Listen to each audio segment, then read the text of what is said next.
Bagi kalian yang penasaran dengan perbedaan antara Redmi Note 10 Pro dan Redmi Note 10 versi biasa, kalian berada di tempat yang tepat. Karena di kesempatan kali ini kita akan membahas secara performa, kamera, fitur-fitur yang tersedia, dan bahkan nanti di akhir videonya kalian bisa memutuskan versi mana yang kalian pengen ambil. So, tanpa berlama-lama kita mulai videonya.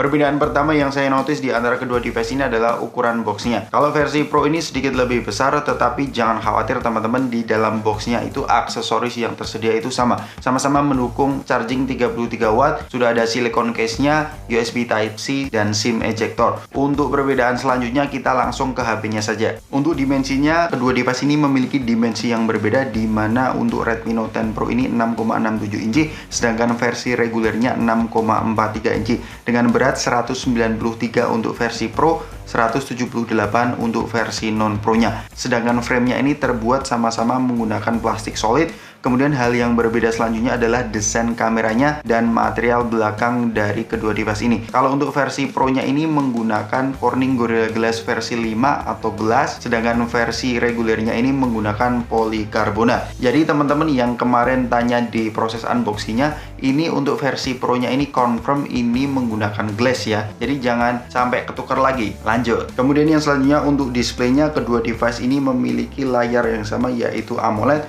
tetapi yang berbeda adalah untuk versi Pro-nya ini menggunakan refresh rate 120 Hz, sedangkan versi regulernya hanya 60 Hz. Hal yang berbeda selanjutnya itu adalah untuk tingkat brightness-nya. Di versi Pro-nya ini sampai 1200 ya peak brightness-nya, sedangkan versi regulernya itu 1100. Ada beberapa perbedaan yang saya notice lagi, yaitu untuk versi Pro ini punch hole display-nya sedikit lebih kecil dibandingkan dengan versi biasa, dan bahkan di bagian bawahnya bezelnya ini lebih tipis di versi Pro. Alhasil screen to body ratio-nya ini lebih lebar di versi Pro dibandingkan dengan versi reguler. Oh ya, dan yang terakhir untuk proteksi layarnya ini untuk versi Pro-nya ini sudah mendukung Corning Gorilla Glass versi 5 dan touch sampling 240 Hz.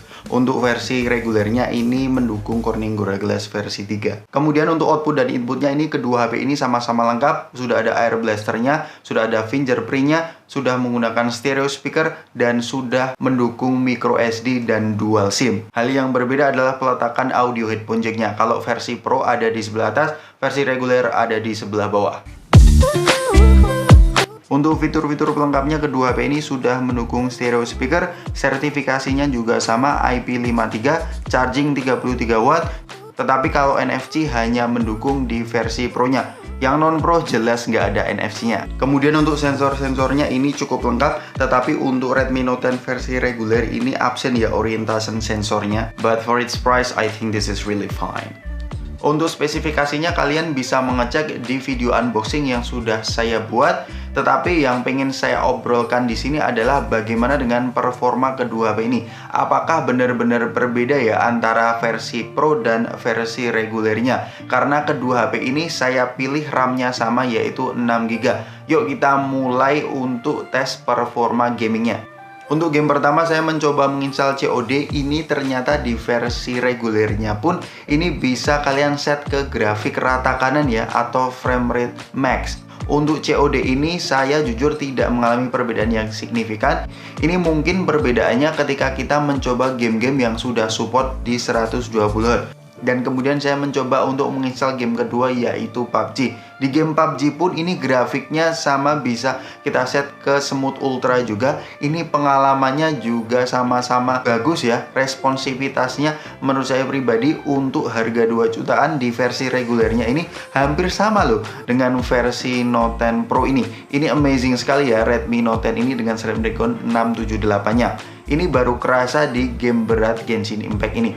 Untuk frame 60 frame per second, ini di Redmi Note 10 Pro sedikit lebih lancar walaupun masih ada frame dropnya. Kalau kalian memainkan kedua device ini jelas berbeda ya. Untuk Genshin Impact lebih capable di Redmi Note 10 Pro. Ini yang membedakan antara 678 dan 732G. Untuk perbedaan selanjutnya ini jelas untuk pengalaman multitasking. Karena di Redmi Note 10 Pro ini sudah mendukung 120 Hz, Jelas untuk aktivitas yang sifatnya scrolling ini memang lebih lancar di Redmi Note 10 Pro. Kemudian kita masuk ke kameranya. Kedua device ini memiliki persamaan, yaitu quad kamera setup, tapi perbedaannya adalah setup kamera yang digunakan. Untuk versi Pro-nya ini menggunakan resolusi 108 megapiksel. Untuk lensa utamanya, lensa ultrawide-nya 8 megapiksel, makronya 5 megapiksel plus autofocus, dan lensa trail yaitu 2 megapiksel untuk lensa depth-nya. Untuk versi non Pro-nya ini 48 megapiksel, kamera utamanya 8 megapiksel untuk ultrawide-nya, dan dua kamera lain itu 2 megapiksel yaitu makro dan depth. Sebelum kita masuk ke hasil foto dan videonya, saya akan ngasih tahu user interface antara kedua device ini dan apa perbedaannya. Kalau kita buka aplikasinya, kalian bisa melihat ini fitur-fiturnya sama. Kalau kita pencet di pojok kanan atas, kalau kita pergi dan geser ke mode Pro-nya, ini baik foto dan video sudah tersedia di antara kedua device ini. Bahkan ada mode RAW-nya, ini mantap banget. Kalau kita geser ke kanan, sama-sama ada mode portraitnya. Dan kalau kita geser ke more-nya lagi, ini fitur-fiturnya lebih lengkap di versi Pro-nya. Ini sudah ada vlog, long exposure, dual video, dan bahkan mode clone. Berikut ini adalah hasil foto dan video antara kedua device ini.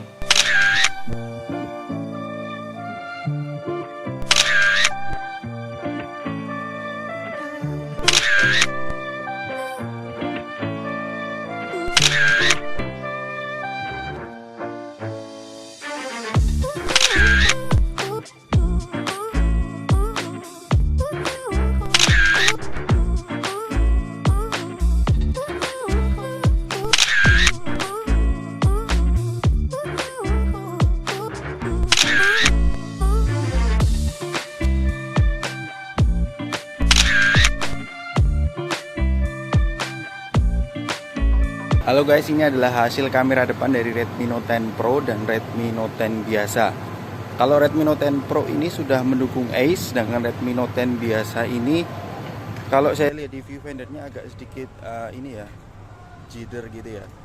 Coba kalau kita lari ya, kita tes lari, mana yang lebih stabil. Ya kan? Di Redmi Note 10 biasa terlihat sedikit agak shaky dibandingkan dengan Redmi Note 10 Pro. Jadi ya, karena ini versi Pro, jelas lebih bagus. Berikut ini adalah resolusi 1080-30 fps antara Redmi Note 10 Pro dan Redmi Note 10 biasa. Jelas lebih stabil di Redmi Note 10 Pro ya, apalagi kalau kita bawa lari.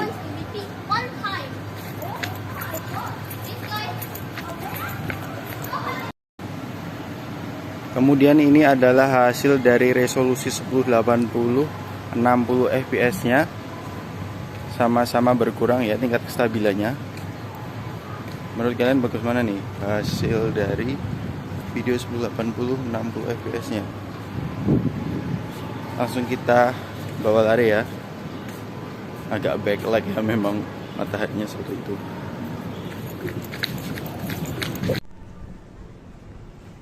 Dan ini adalah resolusi 4K 30 fps.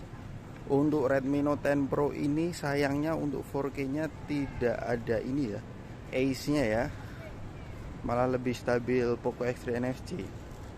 Ya, bagaimana jika dibandingkan dengan Redmi Note 10 biasa 4K nya? Apakah cukup jauh kualitasnya?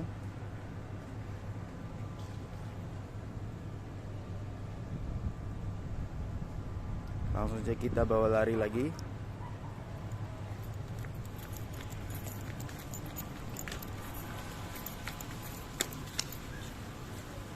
Menurut kalian gimana nih perbandingan kameranya? Jauh banget atau jauh aja? Berikut ini adalah lensa ultrawide di Redmi Note 10 Pro dan Redmi Note 10. Bagaimana menurut kalian kestabilannya? Kalau di viewfindernya menurut saya hampir sama ya stabilnya ya, untuk lensa ultrawide-nya ini. Kalian mau tahu kalau di bawah lari ini stabil juga ya keduanya. Kita coba bawa lari ya. Iya, lumayan lah ya. Alright teman-teman, itu tadi adalah perbedaan antara Redmi Note 10 Pro dan Redmi Note 10 yang versi biasa. Kalau ada perbedaan yang belum saya sebutkan di video ini, kalian bisa menambahkan di kolom komentar di bawah. Semoga video ini bisa membantu teman-teman untuk memutuskan versi mana yang kalian pengen ambil, versi Pro atau versi biasa. Kasih tahu saya di kolom komentar di bawah. Jangan lupa untuk like video ini kalau suka video ini. Kalau nggak suka, kalian bisa dislike. Sampai ketemu di video selanjutnya. Peace out.